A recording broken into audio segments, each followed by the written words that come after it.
আমি যদি একজন মানুষের গীবত করি, এই গীবতের কারণে যে গুনাহটা হয়েছে, এই গুনাহটা আল্লাহ রাব্বুল আলামিন ততক্ষণ পর্যন্ত আমাকে মাফ করবেন না যতক্ষণ পর্যন্ত যার গীবত করেছি ওই মানুষটা মাফ না করবে। যতক্ষণ না পর্যন্ত যার গীবত করেছি ওই মানুষটা আমাকে মাফ করবে ততক্ষণ পর্যন্ত আল্লাহ মাফ করবে না। আজকে গীবত, এই গীবত আমাদের জন্য এত সহজ হয়ে গিয়েছে। সব জায়গায় গীবত চলে। দুইজন মানুষ একখানে হলে গীবত, তিনজন মানুষ একখানে হয়ে গেলে গীবত, চারজন মানুষ একখানে হয়ে গেলে গীবত। চায়ের দোকানে গীবত চলে, দোকানে গীবত চলে, বাসা বাড়িতে গীবত চলে। সব থেকে দুঃখের বিষয় হলো মসজিদে এসেও গীবত চলে। মসজিদে এসেও গীবত চলে। মসজিদে এসেও আমরা চুপ থাকতে পারি না। মসজিদে এসেও আমরা দুনিয়াবি আলাপ আলোচনা, মানুষের পরনিন্দা থেকে বাঁচতে পারি না। কত আফসোস তাদের জন্য যারা আল্লাহর বন্ধু হতে এসে মসজিদ থেকে আল্লাহর শত্রু হয়ে যায়। আল্লাহর নবী, বিশ্ব নবী রাহমাতুল লিল আলামিন সাল্লাল্লাহু আলাইহি ওয়াসাল্লাম বলেন, একজন মানুষ মসজিদে এসে আসার পরে, একজন মানুষ মসজিদে প্রবেশ করার পরে যখন ওই মানুষটা গীবত করে, কথাবার্তা বলে, গল্প গুজব করে, তখন আল্লাহর ফেরেশতারা তাকে ডাক দেয়। আল্লাহ রাব্বুল আলামিনের ফেরেশতা তাকে ডেকে ডাক দিয়ে বলেন, এ আল্লাহর বন্ধু, ইয়া ওয়ালি আল্লাহ উসকুত, হে আল্লাহর বন্ধু তুমি চুপ করো। ওই মানুষটা যখন চুপ করে না তখন আল্লাহ রাব্বুল আলামিনের ফেরেশতারা আরেকটু শব্দটাকে পরিবর্তন করে ডাক দিয়ে বলে, ইয়া আবদাল্লাহ উসকুত, এ আল্লাহর বান্দা তুমি চুপ করো। প্রথমে কি বলেছে? হে আল্লাহর বন্ধু তুমি চুপ করো। তারপরেও চুপ করে নাই। আপনি আল্লাহর বন্ধু ছিলেন, এখন আপনাকে বলবে হে আল্লাহর বান্দা চুপ করো। বন্ধু থেকে বান্দা বানিয়ে দেওয়া হলো। এরপরও যখন আপনি কথাবার্তা বন্ধ করবেন না, কথাবার্তা চালিয়ে যাবেন, গল্প গুজব দুনিয়াবি আলোচনা নিজেদের মধ্যে করতে থাকবেন, কথা বলতে থাকবেন, তখন আপনাকে বন্ধুও বলা হবে না, বান্দাও বলা হবে না। তখন আপনাকে বলা হবে ইয়া আদুওয়াল্লাহ উসকুত, হে আল্লাহর শত্রু তুমি চুপ করো। মসজিদে আসছেন কেন? সওয়াব কামাই করতে। মসজিদে আসছেন কেন? আল্লাহর নৈকট্য লাভ করতে। মসজিদে আসছেন কেন? ইবাদত করতে। মসজিদে আসছেন কেন? আল্লাহর বন্ধু হতে। কিন্তু গীবত, গল্প গুজব, দুনিয়াবি আলোচনা আপনাকে ওলি থেকে বান্দা, বান্দা থেকে শত্রুতে পরিণত করেছে। এজন্য প্রিয় হাজিরিন, মসজিদের মধ্যে কথাবার্তা গল্প গুজব করা যাবে না। গীবত শিকায়েত মসজিদ হোক না কেন, দোকানপাট হোক না কেন, বাসা বাড়িতে হোক না কেন, আর ফেসবুকের মধ্যে হোক না কেন করা যাবে না। ফেসবুক, মোবাইল জীবনকে ধ্বংস করেছে। মোবাইল জীবনকে শেষ করেছে, লেখাপড়া শেষ করেছে, ভদ্রতা শেষ করেছে, সম্মান শেষ করেছে, সব কিছুকে লুটিয়ে নিয়ে গিয়েছে শুধুমাত্র মোবাইল। আগে গুনাহের কাজ করার জন্য মানুষের প্রয়োজন হতো, গুনাহের কাজ করার জন্য পরিবেশের প্রয়োজন হতো, গুনাহের কাজ করার জন্য নির্জন জায়গার প্রয়োজন হতো। এখন মানুষও লাগে না, গুনাহের পরিবেশও লাগে না, মানুষ থেকে নির্জন জায়গাও লাগে না। এখন লোকালয়ে গুনাহের কাজ করা যায় এই মোবাইলের মাধ্যমে। আল্লাহর নবী, বিশ্ব নবী রাহমাতুল লিল আলামিন সাল্লাল্লাহু আলাইহি ওয়াসাল্লাম সাহাবায়ে কেরামদেরকে হঠাৎ করে একদিন প্রশ্ন করে বসলেন, ও আমার সাহাবীরা, তোমরা বলো তো তোমাদের মধ্যে সব থেকে দরিদ্র কে? তোমরা বলো তোমাদের মধ্যে সব থেকে গরিব কে? সব থেকে গরিব কোন ব্যক্তিটা তোমাদের মধ্যে?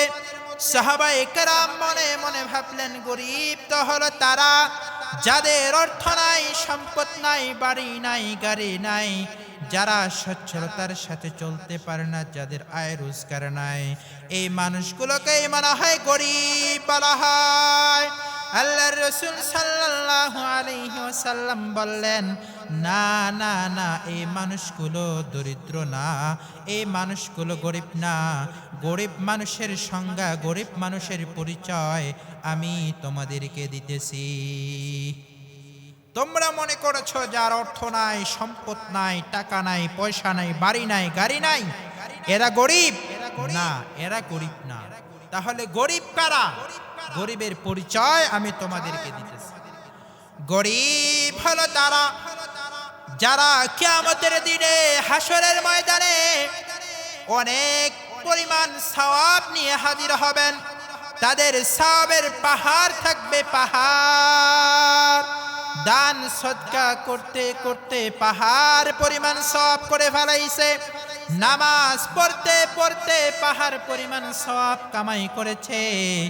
ইবাদত করতে করতে পাহাড় পরিমাণ সওয়াব কামাই করেছে। এই সব সওয়াবগুলো নিয়ে আল্লাহর দরবারে হাজির হবে।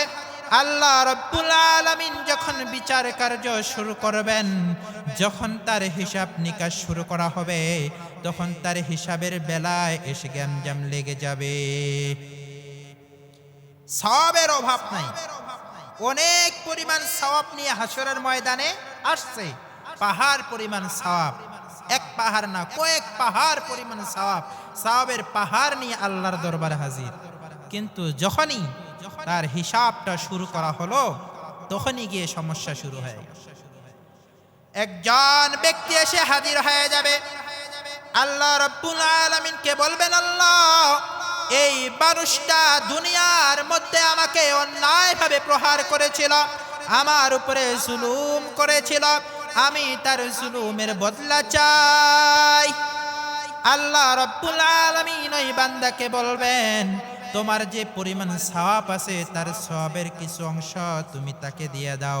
তুমি দুনিয়ার মধ্যে তার উপরে জুলুম করেছিলা, অত্যাচার করেছিলা, তার উপরে অন্যায়ভাবে তাকে প্রহার করেছিলা, তোমার কিছু সওয়াব তাকে দিয়ে দাও।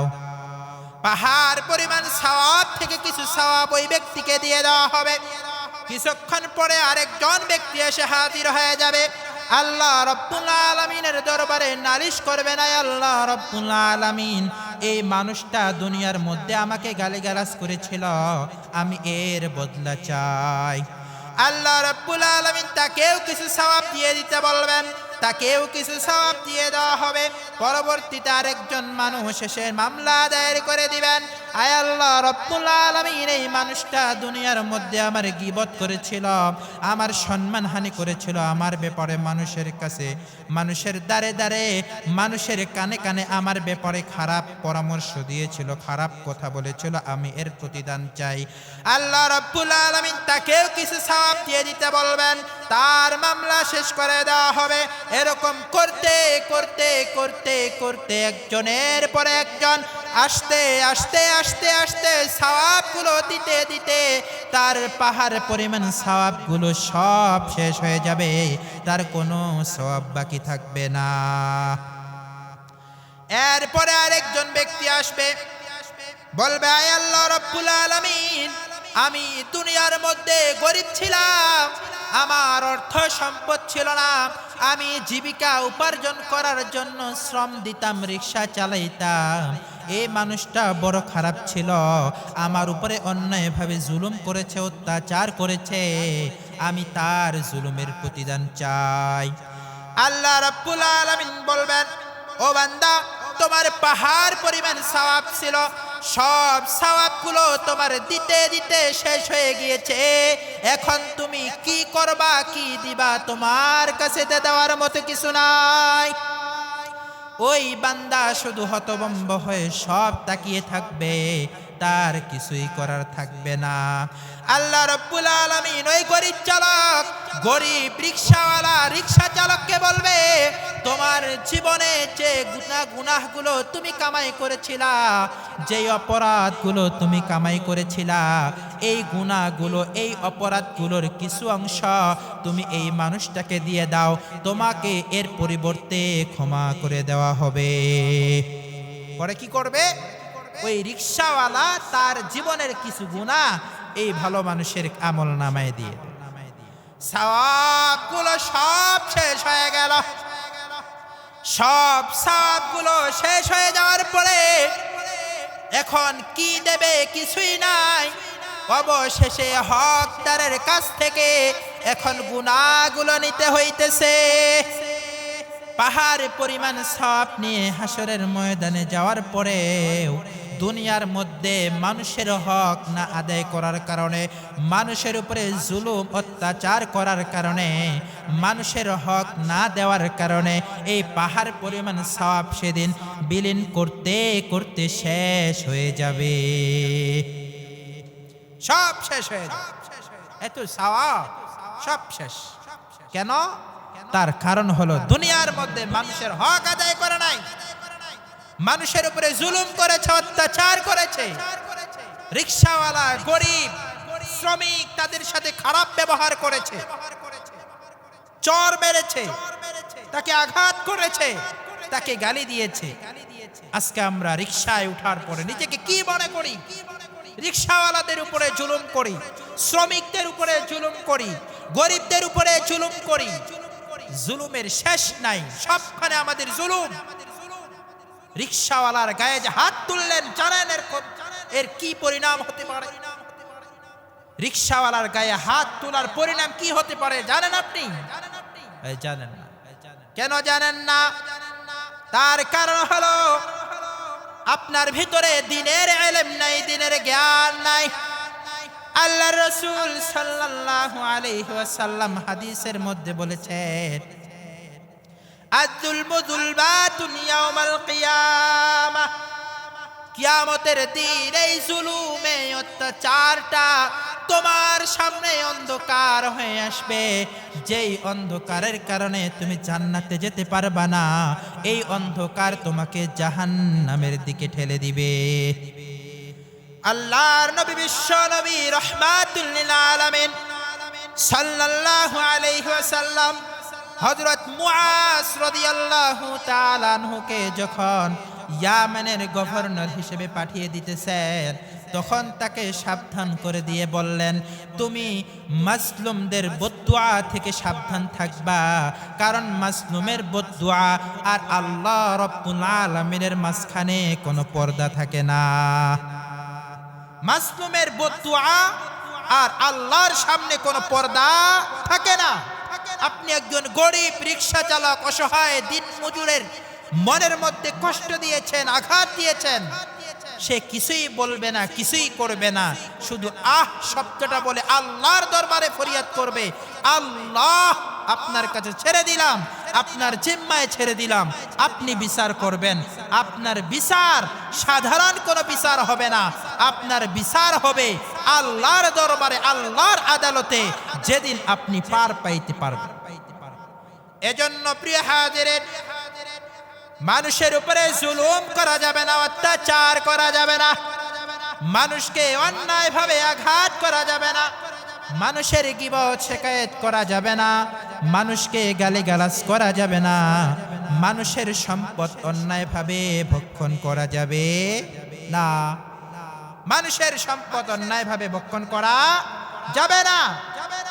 আপনি বড় ভাই, ছোট ভাইয়ের সম্পদ আপনি অন্যায়ভাবে ভক্ষণ করেন, তার হক থেকে তাকে বঞ্চিত করেছেন, বোনদেরকে বেওয়ারিশ বলে তাদেরকে তাদের প্রাপ্ত সম্পত্তি থেকে বঞ্চিত করেছেন, আত্মসাৎ করেছেন। আপনি দুনিয়ার মধ্যে একটু ভোগ বিলাস করবেন, কিন্তু আখিরাতে হাসরের ময়দানে আল্লাহর কাঠগড়ায় আপনাকে দাঁড়াইতে হবে। সেদিন আপনি পার পাবেন, সেদিন আপনাকে ছেড়ে দেওয়া হবে না। আল্লাহ রাসূল সাল্লাল্লাহু আলাইহি ওয়াসাল্লাম এক হাদিসের মধ্যে বলেন, তিনজন ব্যক্তির দোয়া আল্লাহ রাব্বুল আলামিনের দরবার থেকে ফেরত দেওয়া হয় না।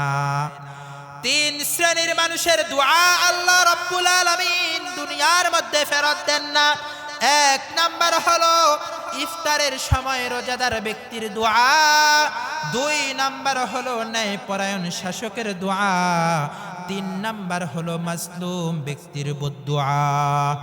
এই 3 শ্রেণীর দোয়াগুলোকে আল্লাহ রাব্বুল আলামিন মেঘমালার উপরে উঠায় নেন। মেঘের উপরে উঠায় নেওয়ার পরে এই দোয়াগুলোর জন্য আসমানের দরওয়াজাগুলোকে খুলে দেওয়া হয়। আর আল্লাহ রাব্বুল আলামিন ঘোষণা করে দেন, আমার সম্মানের কসম, একটু দেরিতে হলেও তোমাদের দোয়াগুলোকে কবুল করা হবে।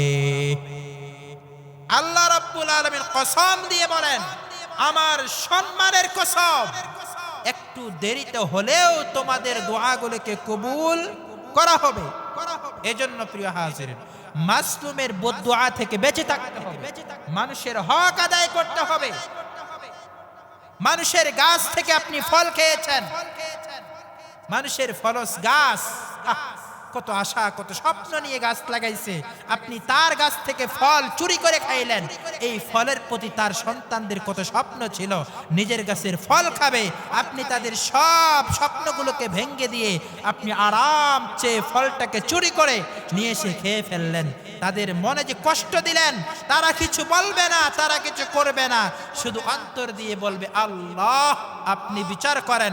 এই যে আল্লাহ শব্দটা তারা উচ্চারণ করেছে, এটাই আপনাকে ধ্বংস করে দেওয়ার জন্য যথেষ্ট হয়ে যায়। এজন্য প্রিয় হাজিরিন, জামিআতুল আবরার বসুন্ধরা মাদ্রাসার একটা ঘটনা আপনাদেরকে শোনাই। ওই মাদ্রাসায় পড়ালেখা করা অবস্থায় একজন তালবে ইলম ইন্তেকাল করেছেন। মাদ্রাসায় থাকা অবস্থায়, ইলম অন্বেষণ করা অবস্থায়, তালবে ইলম অবস্থায় যদি কেউ মারা যায়, রাসূল তাকে শহীদ বলে ঘোষণা করেছেন। রাসূল তাকে শহীদ বলে ঘোষণা করেছেন। ছাত্রটা মারা যাওয়ার পরে অল্প কিছুদিন পরে তার ওই ক্লাসের একজন ছাত্র তাকে স্বপ্নে যোগে দেখতেছেন। দেখে কিছুদিন আগে মারা যাওয়া ছাত্রটার মন অনেক খারাপ, মন খারাপ, মন ভারী ভারী, চেহারাটা কেমন যেন মলিন হয়ে গেছে।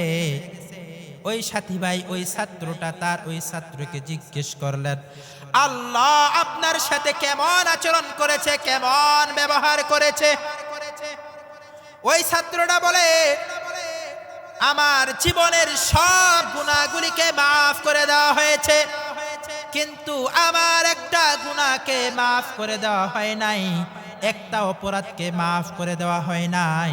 বলে, কি অপরাধ? ওই মারা যাওয়া ছাত্রটা বলে, যখন আমি মাদ্রাসায় ছিলাম, মাদ্রাসায় থাকা অবস্থায়, লেখা পড়া করা অবস্থায়, পরীক্ষার সময় আমার একটা কিতাবের প্রয়োজন ছিল, একটা নোটের প্রয়োজন ছিল, একটা সরাহের প্রয়োজন ছিল। আমার কাছে ওই কিতাবটা ছিল না। আমি আপনার কিতাবটা আপনার অনুমতি ছাড়া অল্প কিছু সময় পড়েছিলাম, পড়া শেষ করে আবার আপনার কিতাবটা ঠিক আগের জায়গায় রেখে দিয়েছিলাম। আপনার কিতাব আপনার অনুমতি ছাড়া পড়ার কারণে আপনার যে একটা হক রয়েছে, যে একটা পাওনা রয়েছে, আপনার অনুমতি নেই নাই। এই অনুমতি না নেওয়ার কারণে আল্লাহ রাব্বুল আলামিন আমাকে শহীদের মর্যাদা দিয়েছেন, সারা জীবনের সমস্ত গুনাহটা মাফ করে দিয়েছেন, কিন্তু এই ঋণটা আল্লাহ আমাকে মাফ করে দেন নাই। মেহেরবানি করে আপনি আমাকে মাফ করে দেন। আপনি যদি আমাকে মাফ করে দেন, আল্লাহ আমাকে মাফ করে দিবেন। ছাত্রটার ঘুম ভেঙে গেল। কি হলো? হুজুরের কাছে গিয়ে বললেন, হুজুর, রাত্রিবেলায় স্বপ্নে দেখলাম এই ঘটনা। মাদ্রাসার হুজুর বললেন, ঠিক আছে, তাকে মাফ করে দাও। ওই ছাত্রটা মাফ করে দিলেন। মাফ করে দেওয়ার পরে অল্প কিছুদিন পরে আবার স্বপ্ন দেখে ওই ছাত্রটা হাসতে হাসতে দৌড়াইতে ফুল বাগানের মধ্যে খেলা করতেছে।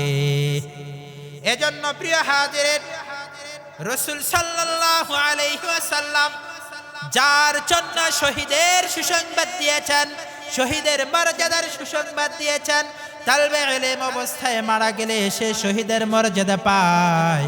তারপরেও শহীদের মর্যাদা পাওয়ার পরেও শুধুমাত্র মানুষের হক থাকার কারণে আল্লাহ রাব্বুল আলামিন এই হকটা তাকে মাফ করে দেন নাই। শহীদের জীবনের সব গুনাহ মাফ, ইল্লা দাইন, তবে ঋণ মাফ হবে।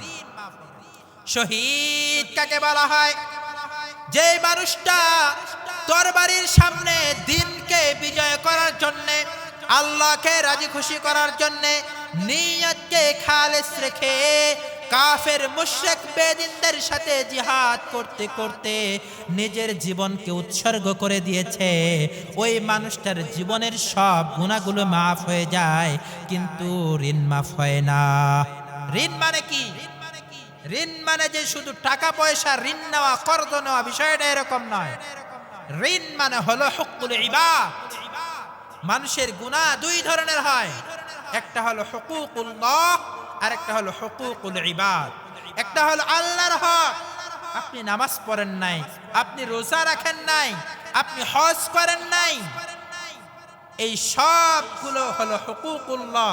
আল্লাহ চাইলে আপনার জিন্দেগির সব গুনাহগুলি মাফ করে দিবেন, তওবা করবেন, আপনার জিন্দেগির সব গুনাহ মাফ হয়ে যাবে।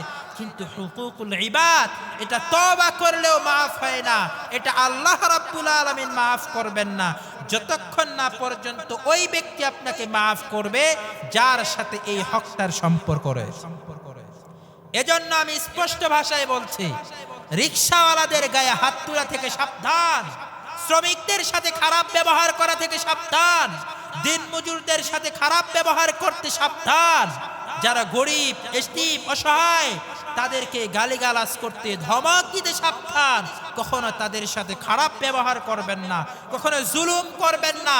আপনার জুলুমে তারা মাজলুম হয়ে তারা অন্তর দিয়ে আহ শব্দটা বলে যদি আল্লাহর দরবারে ফরিয়াদ করে, এই একটা আহ শব্দ আপনার জীবনকে ধ্বংস করে দেওয়ার জন্য যথেষ্ট হয়ে যাবে। এজন্য প্রিয় হাজিরিন, আমাদেরকে মানুষের হক ঠিক মতো আদায় করতে হবে।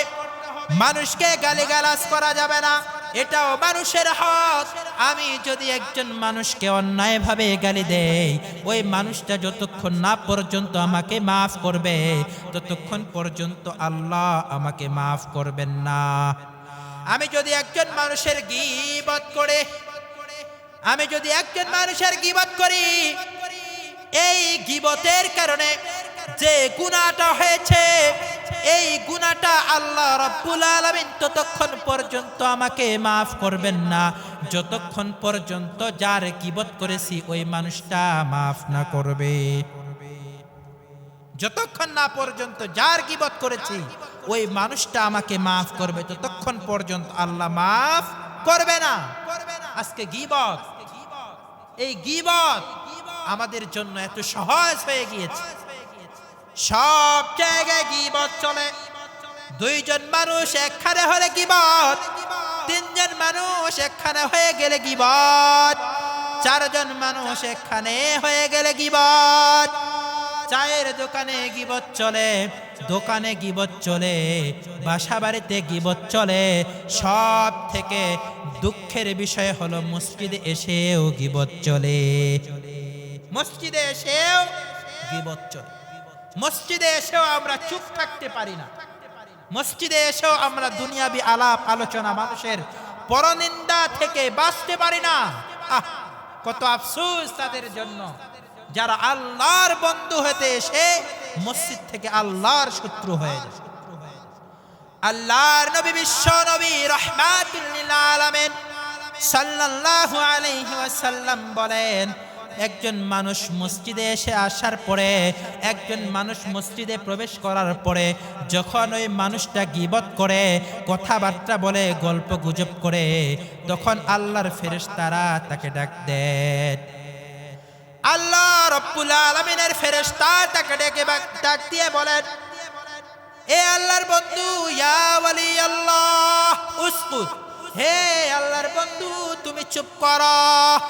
ওই মানুষটা যখন চুপ করে না, তখন আল্লাহ রাব্বুল আলামিনের ফেরেশতারা আরেকটু শব্দটাকে পরিবর্তন করে ডাক দিয়ে বলে, ইয়া আবদাল্লাহ উসকুত, এ আল্লাহর বান্দা তুমি চুপ করো। প্রথমে কি বলেছে? হে আল্লাহর বন্ধু তুমি চুপ করো। তারপরেও চুপ করে নাই। আপনি আল্লাহর বন্ধু ছিলেন, এখন আপনাকে বলবে হে আল্লাহর বান্দা চুপ করো। বন্ধু থেকে বান্দা বানিয়ে দেওয়া হলো। এরপরও যখন আপনি কথাবার্তা বন্ধ করবেন না, কথাবার্তা চালিয়ে যাবেন, গল্প গুজব দুনিয়াবি আলোচনা নিজেদের মধ্যে করতে থাকবেন, কথা বলতে থাকবেন, তখন আপনাকে বন্ধুও বলা হবে না, বান্দাও বলা হবে না। তখন আপনাকে বলা হবে ইয়া আদুওয়াল্লাহ উসকুত, হে আল্লাহর শত্রু তুমি চুপ করো। মসজিদে আসছেন কেন? সওয়াব কামাই করতে।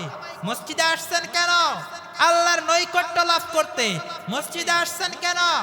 ইবাদত করতে। মসজিদে আসছেন কেন? আল্লাহর বন্ধু হতে। কিন্তু গীবত, গল্প গুজব দুনিয়াবি আলোচনা আপনাকে ওলি থেকে বান্দা, বান্দা থেকে শত্রুতে পরিণত করেছে। এজন্য প্রিয় হাজিরিন, মসজিদের মধ্যে কথাবার্তা গল্প গুজব করা যাবে না। গীবত শিকায়েত মসজিদ হোক না কেন, দোকানপাট হোক না কেন, বাসা বাড়িতে হোক না কেন, আর ফেসবুকের মধ্যে হোক না কেন করা যাবে না। ফেসবুক, মোবাইল জীবনকে ধ্বংস করেছে। মোবাইল জীবনকে শেষ করেছে, লেখাপড়া শেষ করেছে, ভদ্রতা শেষ করেছে, সম্মান শেষ করেছে, সব কিছুকে লুটিয়ে নিয়ে গিয়েছে শুধুমাত্র মোবাইল।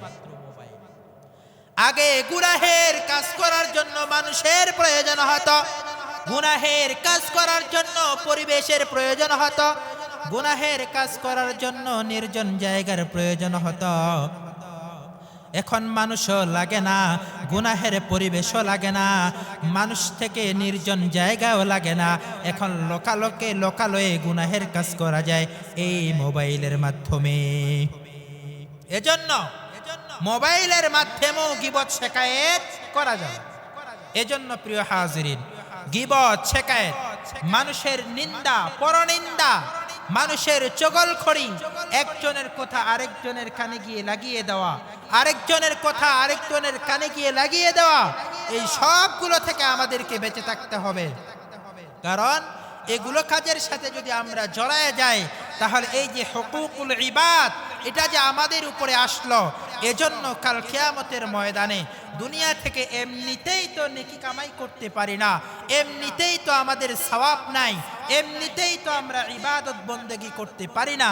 তারপরেও আবার যতটুকু করি ততটুকুই যদি আমি গীবত শিকায়েত যাদের করেছে, যাদের হক দুনিয়ার মধ্যে আদায় করি নাই, তারা যদি নিয়ে চলে যায়, তাহলে মাওলার দরবারে কি নিয়ে দাঁড়াবে?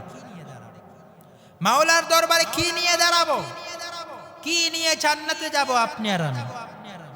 এজন্য প্রিয় হাজিরিন, সর্বপ্রকারের গুনাহের কাছ থেকে বেঁচে থাকতে হবে, সর্বপ্রকারের পাপ কাজ থেকে বেঁচে থাকতে হবে, সর্বপ্রকারের অশ্লীলতা থেকে বেঁচে থাকতে হবে, সর্বপ্রকারের বেহায়াপনা থেকে বেঁচে থাকতে হবে, সর্বপ্রকারের খারাপ কাজ থেকে বেঁচে থাকতে হবে, সর্বপ্রকারের অন্যায় অত্যাচার জুলুম নির্যাতন থেকে বেঁচে থাকতে হবে।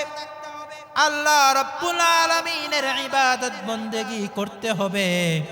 আল্লাহ রাব্বুল আলামিন যে হুকুমগুলো আমাদেরকে দিয়েছেন, যে আদেশগুলো আমাদেরকে করেছেন, এগুলো সঠিকভাবে পালন করতে হবে। আল্লাহ রাব্বুল আলামিন বলেন, ওয়ালাকাদ দারানা লিজাহান্নামা কাসীরাম মিনাল জিন্নি ওয়াল ইনস লাহুম কুলুবুন লা ইয়াফকাহুনা বিহা ওয়ালাহুম আ'য়ুনুন লা ইবসিরুনা বিহা ওয়ালাহুম আযানুন লা ইয়াসমাউনা বিহা উলাইকা কাল আনআম বাল হুম আদল উলাইকা হুমুল গাফিলুন। আল্লাহ রাব্বুল আলামিন বলেন, আমি মানুষ এবং পাথর দিয়ে, মানুষ এবং জিনকে দিয়ে জাহান্নামকে পরিপূর্ণ করব। কেন কেন কেন মানুষ এবং জিন দিয়ে জাহান্নামকে পরিপূর্ণ করবেন কেন? রব্বুল আলামিন বলেন লাহুম কুলুবুল লা ইয়াফকাহুনা বিহা, আমি আল্লাহ রব্বুল আলামিন তাদেরকে কলব দিয়েছিলাম, তাদেরকে সিনা দিয়েছিলাম। এই কলব দিয়ে তারা উপলব্ধি করে নাই, এই কলব দিয়ে তারা উপলব্ধি করে নাই, এই কলব দিয়ে উপলব্ধি করে তারা দিনের পথে ফিরে আসে নাই। ওয়ালাহুম আ'য়ুনুল লা ইবসিরুনা বিহা, তাদেরকে চোখ দিয়েছিলাম, এই চোখ দিয়ে তারা দুনিয়ার মধ্যে দেখেছে, দুনিয়ার মধ্যে তারা আযাব দেখেছে, দুনিয়ার মধ্যে তারা গজব দেখেছে, দুনিয়ার মধ্যে সব কিছু দেখেছে। সব কিছু দেখার পরেও তাদের এই চোখগুলো আসলে দেখে নাই, এই চোখগুলো দিয়ে উপলব্ধি করে নাই। এত কিছু দেখার পরেও তারা দিনের পথে ফিরে আসে নাই। কলব দিয়েছি, কলব দিয়ে উপলব্ধি করেছে, কিন্তু সঠিক বিষয়টা উপলব্ধি করে নাই।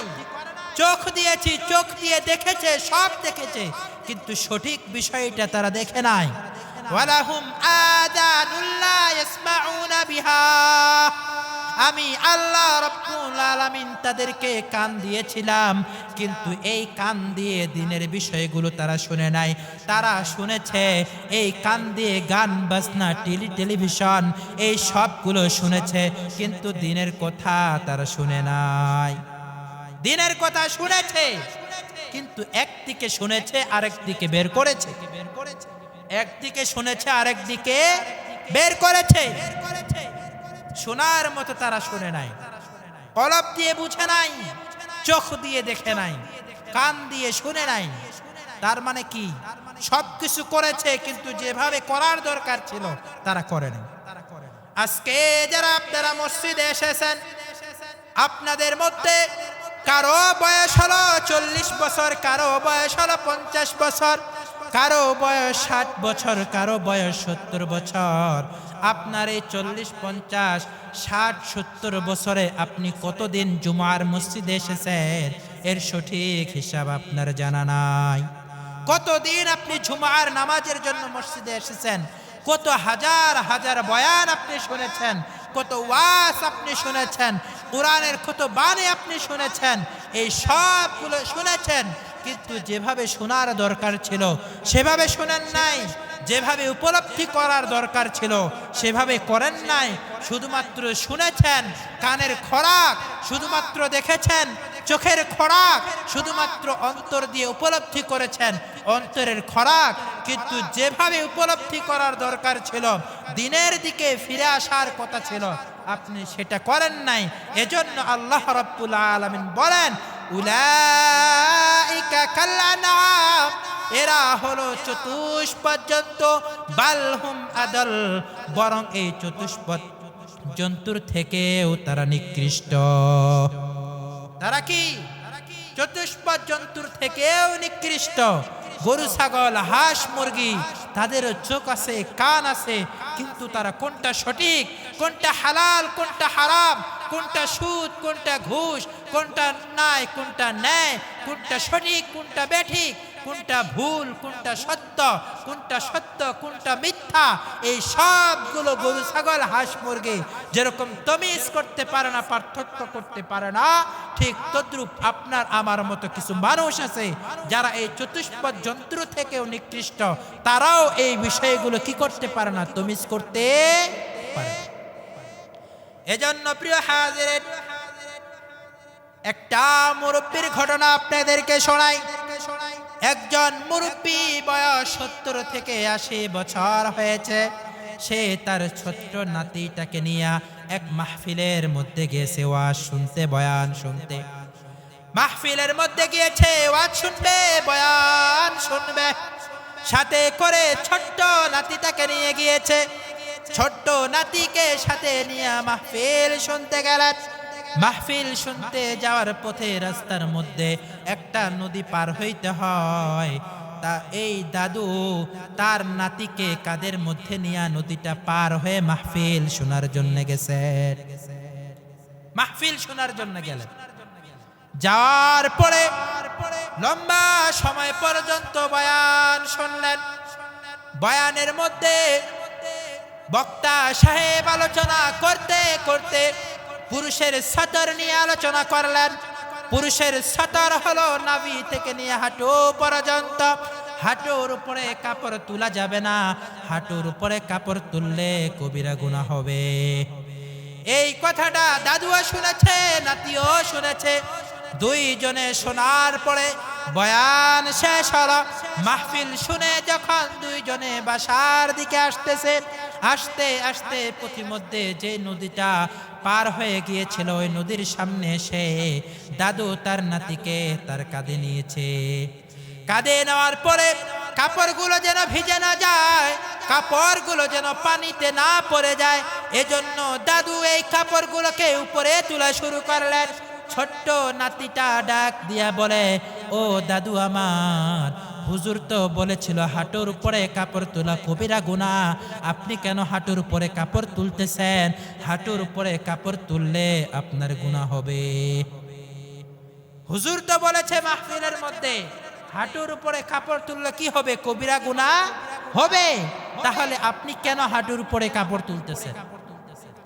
এবার দাদু এই প্রশ্নের উত্তর দেয়, আহারে নাতি, জীবনে 60 বছর থেকে আমি মাহফিল শুনতে যাই ওই পারে, প্রতি বছর মাহফিল শুনতে যাই, কিন্তু মাহফিলের মধ্যে যে আলোচনাগুলো করা হয়, যে বয়ানগুলো করা হয়, এই বয়ানগুলো আমি প্রতি বছর নদীর ওই পারে রেখে আসি, এই পারে একদিনও নিয়ে আসি নাই। আমাদের অবস্থা হয়েছে এরকম।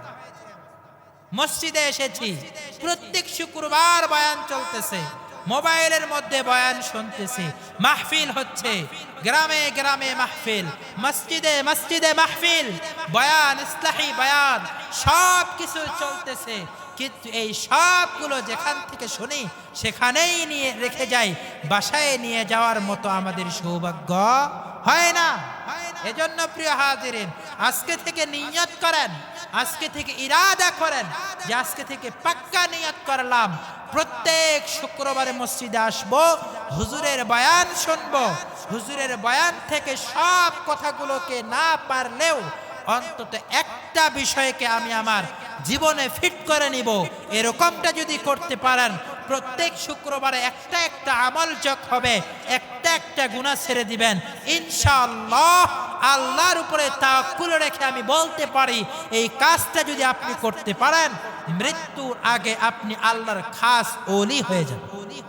আল্লাহ রাব্বুল আলামিন আমাদের সবাইকে বয়ানগুলো দিলের কানে শুনে বুঝার, আমল করার তৌফিক দান করুক। সর্বপ্রকারের গুনাহের কাজ, বিশেষ করে মানুষের হক, গীবত, শিকায়েত, চুরি, চামারি, এই সব কাজ থেকে আমাদেরকে আল্লাহ রাব্বুল আলামিন বিরত থেকে আমাদের জীবনকে সাজানোর তৌফিক দান করুন। সকলে বলি আমিন।